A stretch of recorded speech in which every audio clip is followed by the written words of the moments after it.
السلام علیکم ورحمۃ اللہ تعالی وبرکاتہ۔ نحمدہ ونصلی ونسلم علی رسولہ الکریم، اما بعد فاعوذ باللہ من الشیطان الرجیم، بسم اللہ الرحمن الرحیم۔ ان اللہ وملائکتہ یصلون علی النبی یا ایہا الذین آمنوا صلوا علیہ وسلموا تسلیما۔ اللہم صلی علی سیدنا ومولانا محمد معدن الجود والکرم وآلہ الکرام وابنہ الکریم وبارک وسلم صلاۃ وسلاما علیک یا رسول اللہ صلی اللہ تعالی علیہ وسلم۔ چندے کے احکام اور مسائل بیان کیے جا رہے ہیں، اور اس میں خاص طور پر ابھی جو بیان شروع ہوا تھا وہ یہ تھا کہ چندہ کیا اور جس کام کے لیے چندہ کیا تھا وہ کام ہو جانے کے بعد چندہ جو ہے وہ بچ گیا، چندے کی رقم بچ گئی تو اس کو کیا کیا جائے۔ تو کچھ باتیں تو اس کے تعلق سے بتائی گئی تھی، اب اور کچھ اس میں مسائل شامل کرتے ہیں۔ سوال یہ ہے کہ مخصوص مثلاً مدرسے کی تعمیر کے لیے کئی افراد سے چندہ لیا گیا ہو اور اس میں سے کچھ رقم بچ جائے تو کیا اس بچی ہوئی رقم کے دوسرے مصرف میں استعمال کے بارے میں ایک ایک سے اجازت لینی پڑے گی؟ کیونکہ ابھی اوپر بتایا تھا کہ چندہ کرنے کے بعد جو کام تھا، جس کام کے لیے چندہ کیا گیا تھا، اس کے بعد بھی پیسے بچ گئے، چندے کی رقم بچ گئی، تو جن لوگوں نے چندہ دیا ہے ان کی ملکیت میں واپس لوٹ جائے گا، تو دوسرے کسی مصرف میں لگانا چاہتے ہیں، دوسرے کسی کام میں استعمال کرنا چاہتے ہیں تو ان کی اجازت لینی پڑے گی۔ تو اب یہاں پہ سوال یہ ہے، جیسے مثال کے طور پر یہاں پر انہوں نے یہ بیان کیا کہ مدرسے کی تعمیر کے لیے چندہ کیا گیا تھا، بہت سارے لوگوں سے، کہ مدرسے کی تعمیر یا مسجد کی تعمیر تو بہت سارے لوگوں سے، ہزاروں سینکڑوں لوگوں سے چندہ کیا جاتا ہے، تو کیا اب ہر ایک کو پکڑ کے اس سے اجازت لینی پڑے گی کہ آپ نے جو چندہ دیا تھا وہ بچ گیا ہے، مدرسے کی تعمیر ہو چکی ہے، تو اب اس کو کیا کیا جائے؟ تو اس میں تو بڑی دشواری ہوگی، ہر ایک سے اجازت لینے کا مسئلہ ہو جائے گا۔ تو جواب دیتے ہیں جی ہاں، یعنی ہر ایک سے اجازت لینی پڑے گی، فقط بعض کی اجازت کافی نہیں ہوگی، سب سے اجازت مل گئی فبیہا، یعنی بہتر، مراد حاصل ہو جائے گی، یعنی سب کی اجازت مل گئی۔ جیسے مثال کے طور پر ہم عام طور پر جو چندہ کرتے ہیں تو اس کی ڈیٹیل ہوتی ہے ہمارے پاس، اور زیادہ تھوڑی مطلب ڈیٹیل لے لے تو ہمارے لیے آسانی ہوگی کہ فون نمبر وغیرہ بھی اس میں ایڈ کر لیا، ویسے نام تو لکھتے ہی ہیں، ایڈریس تو لکھتے ہی ہیں، تو ساتھ میں فون نمبر بھی اگر لکھ دیں اس میں جس نے چندہ دیا ہے اس کا، تو بعد میں اسے رابطہ کیا جا سکتا ہے۔ بھائی آپ نے چندہ دیا تھا تو یہ کام ہو جانے کے بعد اتنی رقم بچی ہے تو کیا کیا جائے؟ وہ اجازت دے دے، یا پہلے ہی اجازت لے لیں۔ اور عام طور پر ایسا ہوتا ہے کہ ہم یہ اس کام کے لیے چندہ کر رہے ہیں، بچے گا تو ہم فلاں کام میں استعمال کریں گے، اور وہ پھر بھی دے دیتا ہے تو خود بخود اجازت ہو گئی۔ تو اگر وہ سب کی اجازت مل گئی تو بہتر ہے، ورنہ جتنوں سے اجازت لی انہی کے حصے میں تصرف کرنا جائز ہوگا۔ مثال کے طور پر 200 لوگ سے چندہ کیا تھا، ابھی 200 لوگ سے ملاقات نہیں ہو پائی، یعنی کچھ لوگ باہر کے ہوں گے، کچھ لوگ کہاں ہوں گے، تو ان سے ملاقات نہیں، ان میں 200 میں سے صرف 50 ہی لوگوں سے ملاقات ہو پائی تھی، تو 50 لوگوں کا جو حصہ بچتا ہے، جو بنتا ہے، اسی حصے میں تصرف کیا جا سکتا ہے، یعنی اسی حصے کو دوسرے کام میں ان کی اجازت لے کر صرف کیا جا سکتا ہے۔ جیسے 50 لوگوں سے رابطہ کر لیا، مدرسے کی تعمیر کے پاس جو پیسے بچے تھے، مثال کے طور پر 2000 روپے بچے تھے، تو 200 لوگوں میں 2000 کو ہم ڈیوائڈ کریں تو کتنے آتے ہیں ایک آدمی کے پاس؟ 10 روپے۔ ایک 200 لوگوں میں 2000 روپے ڈیوائڈ کر 10 روپے آتے ہیں غالباً، تو یہ 50 لوگوں کے کتنے روپے ہو گئے؟ 50 لوگوں کے 10 روپے کے حساب سے 500 روپے ہو گئے، تو 500 روپے کے اندر ہی تصرف کیا جا سکتا ہے، اس سے زیادہ میں تصرف نہیں کیا جا سکتا۔ اب آگے سوال ہے کہ مدرسے میں ٹھنڈے پانی کا کولر لگانے کے لیے 12 افراد سے 1000 روپے حاصل کیے گئے اور ان میں سے 4000 روپے بچ گئے، یعنی کتنے ہزار روپے کا کولر آیا؟ 8000 روپے کا آیا، مطلب 4000 روپے بچ گئے،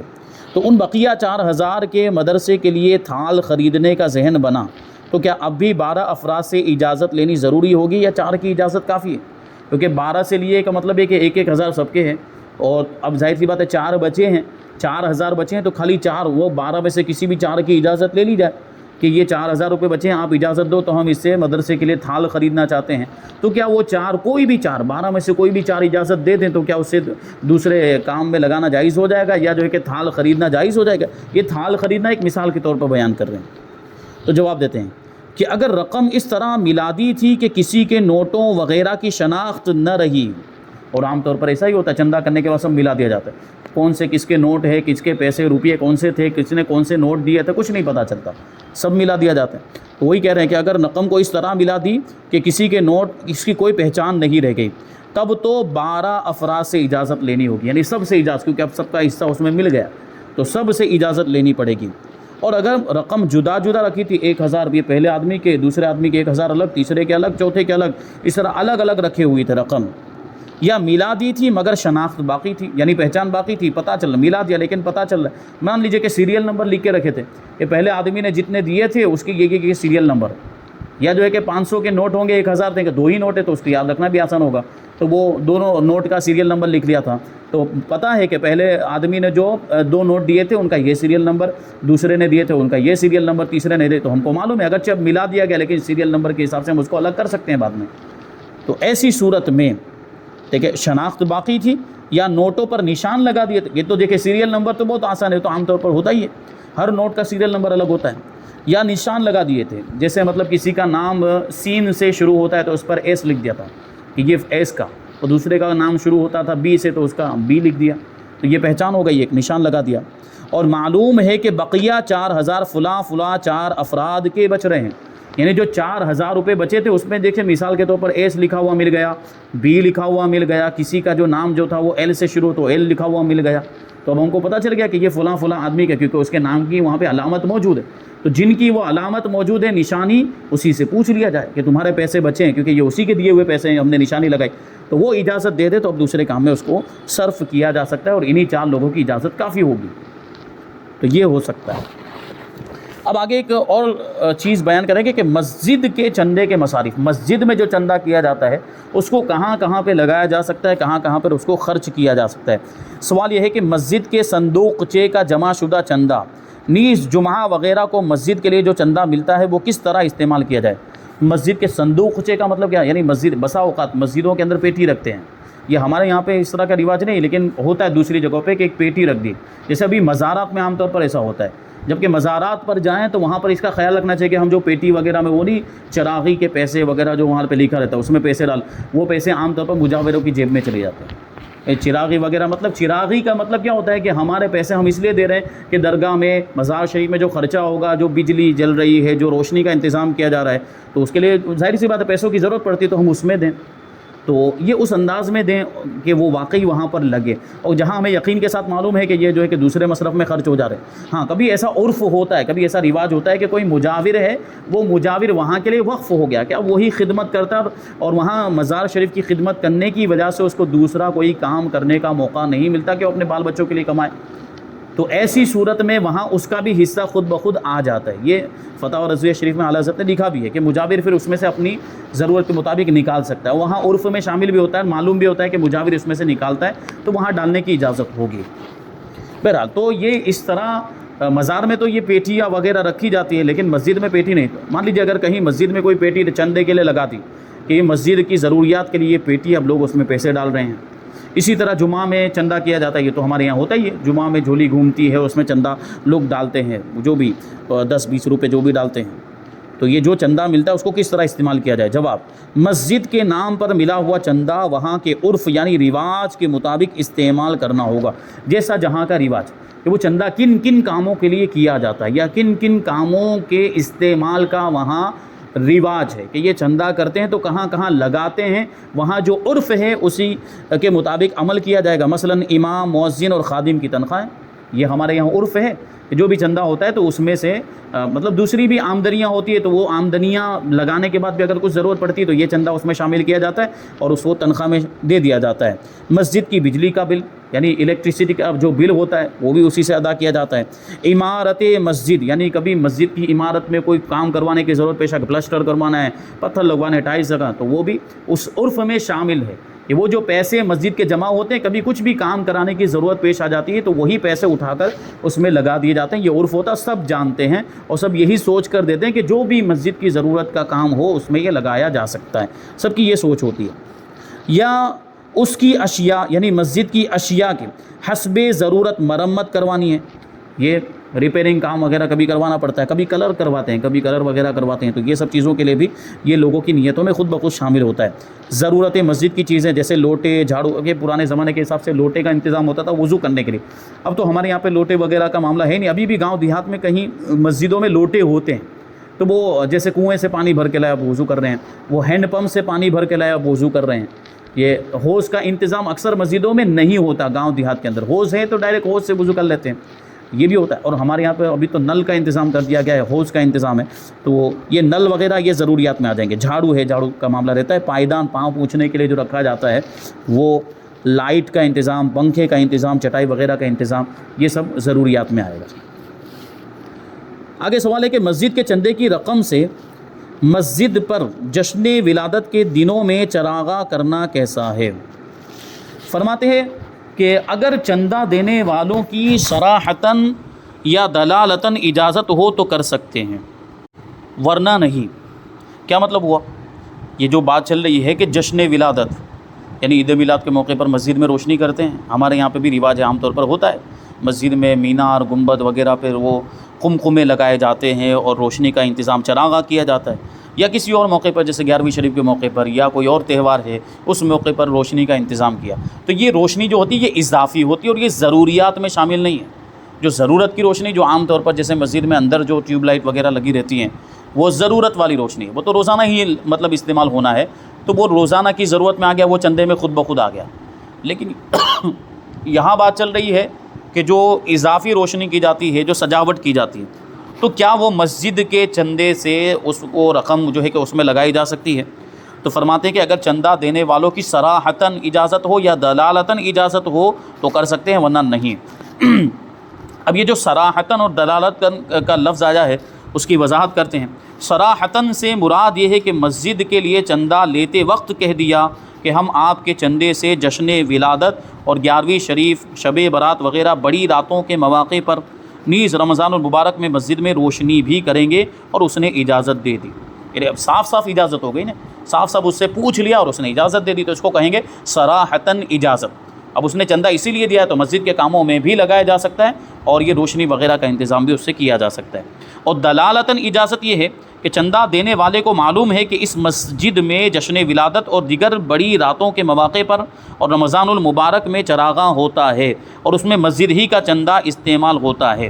تو یہاں پر بھی استعمال کرنے کی اجازت ہوگی۔ یعنی عرف ہی ہے، رواج ہی ایسا ہے کہ اسی چندے سے یہ کام بھی کرتے ہیں، یہ لگاتے بھی ہیں۔ لیکن ایک چیز یہاں پر بتا رہے ہیں، کیونکہ تھوڑی سی بھی اگر اس میں گڑبڑ ہوئی، تھوڑی سی بھی نیتوں کا بھی اگر فرق ہو گیا تو معاملات بگڑ جائیں گے اور کوئی چیز جائز سے ناجائز ہوتے دیر نہیں لگتی ہے۔ اس لیے کیا فرما رہے ہیں، عافیت اسی میں، یعنی چھٹکارے کی راہ اسی میں ہے کہ چراغاں وغیرہ کے لیے الگ سے چندہ کیا جائے۔ یعنی یہ روشنی کا انتظام، جو اضافی روشنی کا جو انتظام ہم کرتے ہیں جشن ولادت کے موقع پر یا 11ویں شریف کے موقع پر یا بڑی راتوں میں یا رمضان کے مہینے میں جو روشنی کا انتظام کریں، اس کے لیے الگ سے چندہ کیا جائے، کیونکہ عام طور پر یہ مسجد کے مقاصد میں شامل نہیں ہوتا، مسجد کی ضرورت میں بھی نہیں ہوتا۔ ایسا تو نہیں ہے کہ یہ روشنی کا انتظام اگر نہیں کریں گے تو دشواری کا سامنا کرنا پڑ جائے گا، تو اس کو بہتر یہی ہے کہ الگ سے اس کا چندہ کیا جائے اور جتنا چندہ ہو جائے اسی سے چراغاں کر لیا جائے، اور چراغاں میں جو کچھ بھی بجلی وغیرہ کا خرچ ہوگا وہ اسی کے پیسے سے اسے بھی ادا کیا جائے گا۔ جو چندہ الگ سے کیا ہے اسی پیسے سے، یعنی اندازہ لگا لیا جائے، جیسے ابھی مثال کے طور پر پچھلے مہینے مطلب یہ جو قمقمے کے بغیر جو بل آیا تھا تو اس سے ہم اندازہ لگا سکتے ہیں کہ پچھلے مہینے 500 روپے کم آیا تھا تو ابھی 500 روپے زیادہ آ گیا، تو جو فرق ہوا ہے، جو ڈفرینس ہوا، وہ مان لیا جائے گا کہ وہ اس کی رقم، اس میں تھوڑا سا بڑھا کر احتیاطاً تھوڑا سا بڑھا کر جو ہے کہ دے دیا جائے کہ یہ ہم نے جو قمقمے لگوائے تھے، جو روشنی کا انتظام کیا تھا، یہ بجلی کا بل اس میں سے دے دیا جائے۔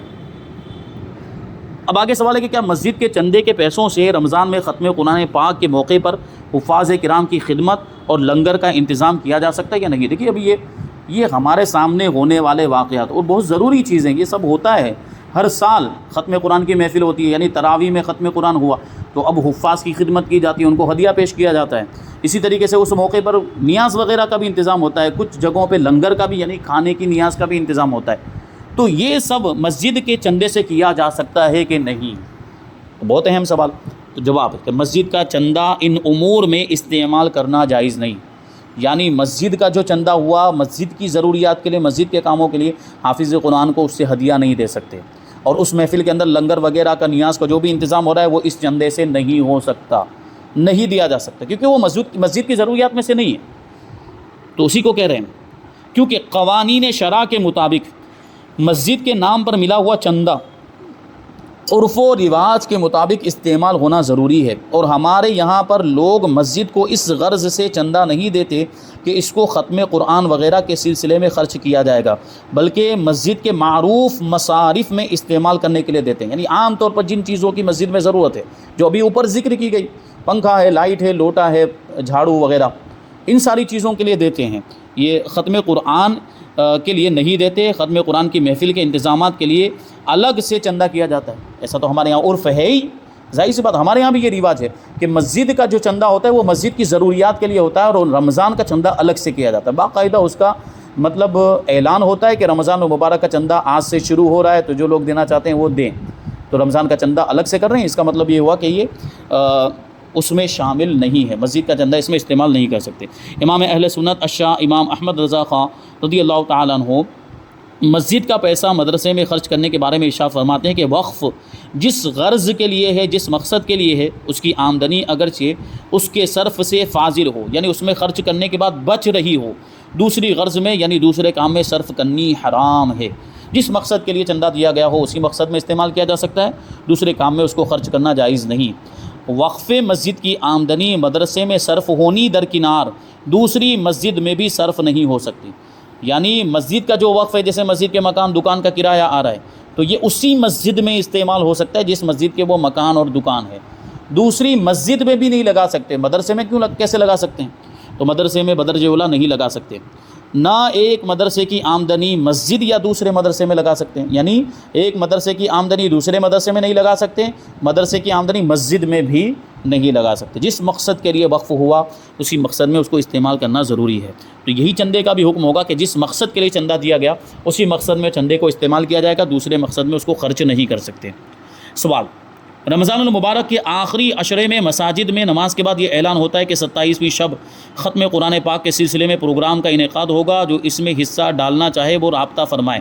یعنی متولی سے، ٹرسٹی سے رابطہ کریں، یعنی چندہ دیں۔ اس کا مطلب سیدھا یہ ہوتا ہے۔ کیا اس نام سے ملنے والے چندے کو مسجد میں ہونے والے دیگر پروگرام، مثلا 11ویں شریف یا 12ویں شریف کی محفل کے انتظام کے سلسلے میں یا امام اور مؤذن کی تنخواہ میں اس کو دے سکتے ہیں یا نہیں دے سکتے؟ دیکھیے ابھی غور کرنے کی ضرورت، کیونکہ ہو رہا ہے چندہ 27ویں شب کے لیے، کہ 27ویں شب میں جو بھی پروگرام ہوگا، جو حفاظ کی خدمت کی جائے گی، نیاز کا انتظام کیا جائے گا، جو بھی اس میں خرچہ ہوگا اس کے لیے یہ چندہ ہو رہا ہے۔ تو اب یہاں پہ ہم کو اوپر جو ہے ایک قاعدہ کلیہ پتہ چل گیا کہ جس مقصد کے لیے چندہ دیا گیا اسی میں استعمال کر سکتے ہو۔ 27ویں شب کے لیے ہوا ہے، اس کا مطلب کیا، ابھی دوسرے موقع پر ہم اس کو استعمال نہیں کر سکتے، 11ویں شریف کے موقع پر یا دوسرے کسی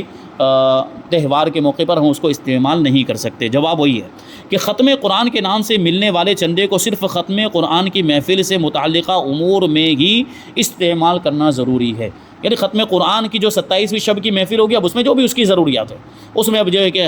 حفاظ کی خدمت بھی کرنا ہے، امام کو بھی جو ہدیہ دیا جاتا ہے، اور اسی میں جو ہے کہ نیاز کا بھی انتظام کر لیا جاتا ہے، جو بھی چیزیں اس میں ہوتی، پھول ہار وغیرہ کا بھی انتظام کرتے، تو وہ سب اس میں شامل ہو۔ مسجد میں ہونے والے دیگر پروگرام یا امام و مؤذن کی تنخواہوں میں اس چندے کو صرف نہیں کر سکتے،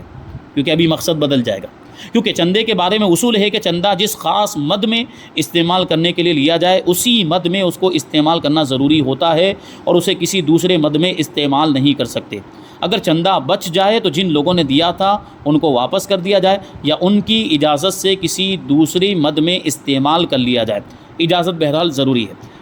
جبکہ چندہ دینے والے کا علم ہو سکے، یعنی معلوم ہو کہ کس نے چندہ دیا ہے۔ ابھی تو ہمارے یہاں پہ عام طور پر نام لکھ لیے جاتے ہیں کہ فلاں فلاں آدمی نے چندہ دیا ہے، اور وہ ہمارے جان پہچان والے ہوتے تو پوچھنا آسان ہے کہ بھائی یہ چندہ بچ گیا، اب کیا کیا جائے، ٹھیک ہے۔ اور کبھی ایسا ہو سکتا ہے کسی باہر کے آنے والے نے مسجد میں وہ کہیں اور سے آیا، جیسے عام طور پر جو شارع عام پر جو مسجدیں ہوتی ہیں، سڑک پر جو مسجدیں، تو وہاں پہ کوئی بھی نمازی آ جاتے ہیں، اپنی ضرورت کے حساب سے گزرتے ہوئے نمازی آ گئے، تو اس نے چندہ دے دیا تو بھی اس کو پوچھنا مشکل ہو جائے گا۔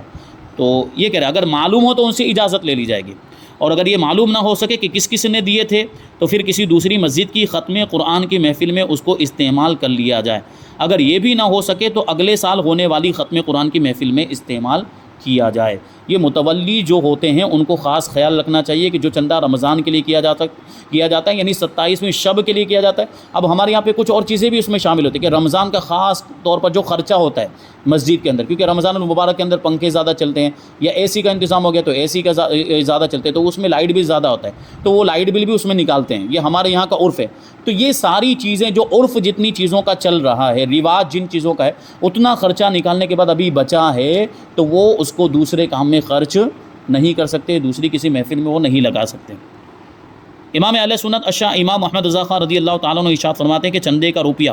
جو کام ختم ہو کر بچے، لازم ہے کہ چندہ دینے والوں کو حصہ رصد واپس دیا جائے، یعنی جس کا جتنا بن رہا ہے اتنا اس کو واپس دے دیا جائے، یا وہ جس کام کے لیے اب اجازت دیں اس میں صرف ہو، بے ان کی اجازت کے صرف کرنا حرام ہے۔ ہاں، جب ان کا پتہ نہ چل سکے تو اب یہ چاہیے کہ جس طرح کے کام کے لیے چندہ لیا تھا اسی طرح کے دوسرے کام میں اٹھائیں، یعنی استعمال کریں۔ مثلا تعمیر مسجد کا چندہ تھا، مسجد تعمیر ہو چکی تو باقی بھی کسی مسجد کی تعمیر ہی میں اٹھائیں، یعنی استعمال کریں۔ غیر کام مثلا تعمیر مدرسہ میں صرف نہ کریں، اور اگر اس کا دوسرا کام نہ پائیں تو جو باقی ہے وہ روپیہ فقیروں میں تقسیم کر دیں۔ در مختار میں ہے کہ ان فضل شیء رد للمتصدق ان علم والا کفن به مثلہ والا تصدق به، یعنی اگر چندے سے کچھ بچ جائے تو دینے والا اگر معلوم ہو تو اسے واپس کر دیا جائے گا، ورنہ اس جیسے فقیر کے کفن پر صرف کیا جائے گا، یعنی کسی فقیر کا انتقال ہو جائے تو اس کے کفن دفن میں اس کو پیسے کو لگا دیا جائے، اور اگر یہ بھی نہ ہو سکے تو اس کو صدقہ کر دیا جائے گا۔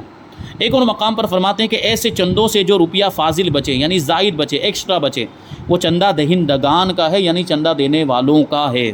انہی کی طرف رجوع لازم ہے، یعنی انہی کو واپس کرنا لازم ہے۔ وہ دیگ وغیرہ جس امر کی اجازت دے، کیونکہ سوال میں دیگ کا تذکرہ تھا، یعنی کسی دوسرے کام کے لیے چندہ ہوا تھا، اب اس سے وہ دیگ وغیرہ خریدنا چاہتے ہیں تو کیا وہ دیگ وغیرہ خرید سکتے ہیں؟ تو اس کا جواب دے رہے ہیں کہ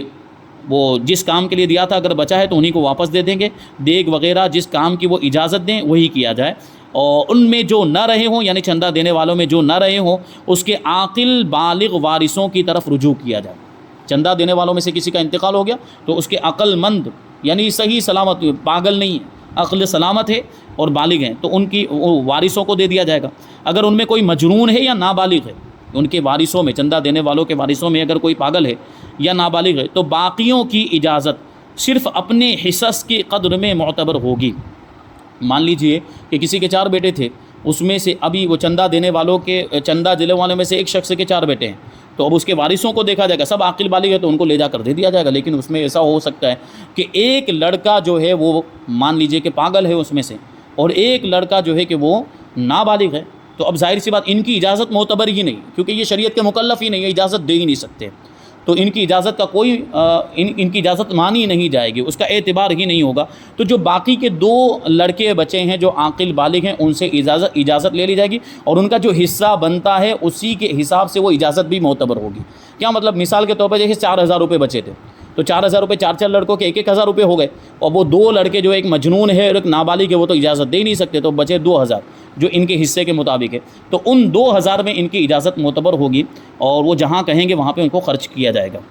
صبی اور مجنون کا حصہ خواہی نہ خواہی واپس دینا ہوگا، یعنی نابالغ بچہ ہے اور پاگل ہے تو اس کا جو حصہ، جیسا بھی یہاں پہ 2000 ہم نے دیکھا تو 1,000 دونوں کو واپس دینا ہوگا۔ اور اگر وارث بھی نہ معلوم ہو تو جس کام کے لیے چندہ دہندوں نے دیا تھا، چندہ دینے والوں نے جس کام کے لیے دیا تھا اسی میں صرف کرے، وہ بھی نہ بن پڑے، یعنی اب ایسا کوئی کام ہی نہ بچا ہے تو فقراء پر تصدق کر دیں، یعنی فقیروں پر صدقہ کر دیں۔ غرض بے اجازتیں مالکان دیگ لینے کی اجازت نہیں، یعنی چندہ دینے والوں کی اجازت کے بغیر دیگ نہیں لے سکتے، کیونکہ وہ دیگ کے لیے چندہ ہوا نہیں تھا۔ جو سوال پوچھا گیا ہے حضرت سے وہ دوسرے کسی کام میں جو ہے کہ چندہ کیا گیا تھا، اب وہ کام ہو جانے کے بعد بھی چندہ بچا ہے، تو اب لوگ سوچ رہے تھے کہ دیگ وغیرہ برتن خرید لیں، تو اعلیٰ حضرت نے کیا جواب دیا کہ مالکوں کی اجازت کے بغیر یہ دیگ وغیرہ سامان خریدنے کی اجازت نہیں ہوگی۔ ابھی اور کچھ مسائل اس میں باقی ہیں، اور اس کے بعد چندے کا غلط استعمال اور اس کا تاوان، یہ اس کے تعلق سے کچھ ضروری مسائل بیان کیے جائیں گے۔ اللہ تبارک و تعالیٰ کی بارگاہ میں دعا ہے کہ جو کچھ بھی بیان ہوا اس پر ہم سب کو عمل کرنے کی توفیق عطا فرمائے۔ وما علینا الا البلاغ۔ السلام علیکم۔